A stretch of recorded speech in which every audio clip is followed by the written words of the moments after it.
Nell'ambito della visita del Presidente della Regione Nello Musumeci per la consegna dei lavori effettuati alla Scala dei Turchi si è parlato anche del recupero della spiaggia di Eraclea Minoa, che negli ultimi tempi è stata inghiottita dal mare, provocando enormi danni ambientali ed economici anche alle aziende ivi ubicate.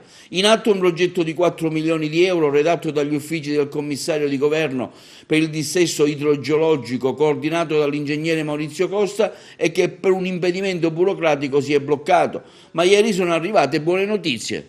Riteniamo ci siano alcune emergenze che vanno affrontate. La costa di Cattolica Eraclea è stata decisa nell'agosto dello scorso anno, è stata subito deliberata. Come sapete, i tempi delle procedure imposte dalla legge statale non sono compatibili col mio carattere o con quello dell'assessore Cordaro o della Presidente della Commissione Savarino, ma dobbiamo rispettarle. Quindi penso che nelle prossime giornate la nuova commissione per Via Vas esaminerà la pratica di Cattolica Eraclea, dopodiché cominceranno subito i lavori.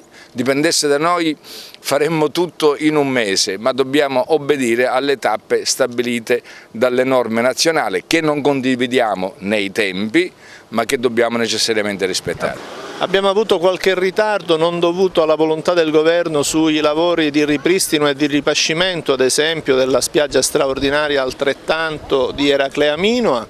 La commissione Via Vas nuova, che si è appena insediata, nelle prossime settimane, io spero a brevissimo e comunque entro il mese di agosto, esiterà quel progetto. Quel progetto ha avuto un finanziamento da parte del governo regionale nel mese di giugno dell'anno scorso di 4 milioni e mezzo. Ci sono tutte le condizioni per creare anche in quel luogo situazioni di normalità, situazioni di nuova ricezione, salvare il nostro territorio e quindi tutela, ma soprattutto la fase 2, quella della valorizzazione. Eraclea ce ne siamo occupati già da un anno, il progetto è già pronto e già i finanziamenti pronti.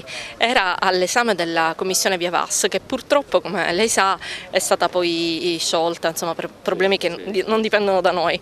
Si è insediata la scorsa settimana, 10 giorni fa. Io ho mandato una lettera di auguri al Presidente, che conosco, è persona seria e per bene, e in quella lettera, oltre agli auguri di buon lavoro, gli ho chiesto di dare assoluta urgenza ed emergenza nel calendario dei lavori al progetto che riguarda Eraclea Minoa, perché vorremmo arrivare in tempo prima che tornino le piogge.